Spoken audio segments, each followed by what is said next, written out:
Megahertz and Scornucopia have their roots back from the Eastside Militia days.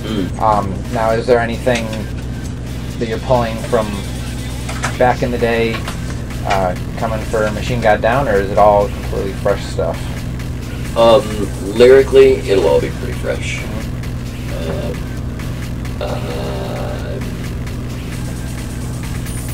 I have a lot of material pulled together. I mean, I may dip occasionally into some of the old books of random foolishness. I have a lot of them, but I don't really need to. There's a lot of current material, and material that will present itself to me once music starts to come together as well. So no, I think it's going to be pretty fresh. And although it isn't a concept record, there is stuff that thematically will tie together in certain places, and I'm really looking forward to playing around with that. Back when you did Burnout, you had wanted to make a video for every song. Now that you are better connected, is there any chance you might do that in the future with anything? There's always the chance. There's always the chance. I think it's a great idea. I'd love to do it and have it run in sequence, and it's something that I've talked about loads.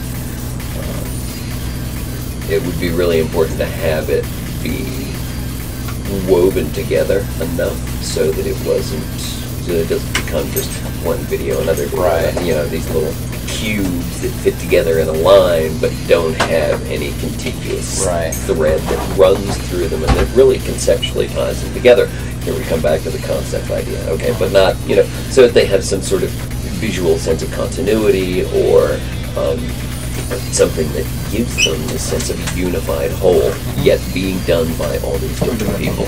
And that's a real challenge. Right. It's been part of the reason that I haven't tried to do it. Right. Because I think it would fall on its ass. But of course, so many things do, it isn't really a reason for me to stop, you know, and not approach it. So yeah, we may yet see it. Right. The idea of Metropolis is incredibly stimulating. So, although I don't think that it means it'll put me back out on the road again, it does mean that I may have the opportunity to release things like that. It could be a lot of fun, and a little bit more conceptually challenging. So, one of the things that I've always thought about when listening to any of your broken word pieces is, in my mind, I just see these scenes going through, just like kind of abstract kind of stuff, sort of like what you're doing. A couple of videos you posted up on YouTube. I think you're working with plastic on. Yeah.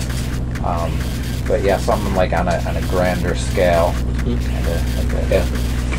don't know. Yeah. But yeah, no, that would definitely be cool, I think. Exactly that. And I think that it could run really well like that. Working with one person, you know, visual director, conceptual director for it, who could sort of give the sausage casing, and then we could stuff everything into it. But everything would sort of have to run through his or her filter, and I think that could make it pretty fascinating. Right.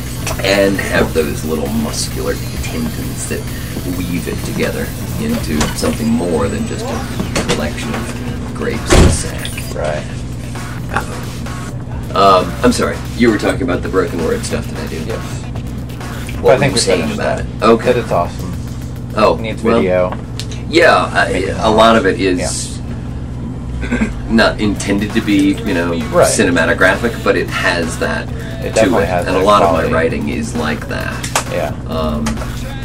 And that's what I really like about the Twitter thread, is that, you know, that feed for me I couldn't care less about people who, and I don't follow anybody, and people keep saying to me, dude, you're gonna follow me, like, okay, but I'm not gonna read you, and that's not because I don't like you or I'm not interested in what you write, but A, I have no time, and actually B, that's not really true. I'm not interested in what a lot of people write, because I don't want to know that you just had coffee. Yeah. And I don't want to know that you just took a shit, and I don't want to know what sort of soap you're using. I couldn't care less. My brain is so full of useless knowledge already of my own. I can sing you cigarette commercials from the 1960s from TV. You know, why? Take that out and put something useful in. But I can't do that. So I don't want to load my brain up with more crap. So the Twitter feed for me isn't about the coffee and the soap and the I just took a shit. You know, it's just me just monodirectionally narrowcasting the stuff that goes on in my head, and I really enjoy that immensely. And I don't have to respond to people. I don't have to write back. God, I'm such an asshole. Now, I had seen on somewhere somebody said that the way you think and your broken word stuff, and with all that you should carry a tape recorder around with you all the time. And I think that's what Twitter has become for you. Yeah. Twitter is your tape recorder. Yeah. So you can get that stuff out there, people can see it and just be utterly confused and fascinated all at once. It's pretty funny. But, I've had people on this tour come up to me and say, "Oh my God, I have it so that whenever you start posting stuff, it just, you know, it rings off on my phone and I can just start reading it." And you know, it's like, "Oh God, it's 3 a.m. Jared's on a rant. I should be asleep, but fuck, what is this?" And people seem to really enjoy it, which I think is glorious. It surprises the living daylights out of me that anyone would want to read just the random jagged things that come venting out of this fucked up broken little hole in the side of my head. But I guess they do, and you know, I'm lucky. It's fantastically confusing. Oh yeah, well, believe me, it's very close to being able to look inside my head, and my head is just wreckage.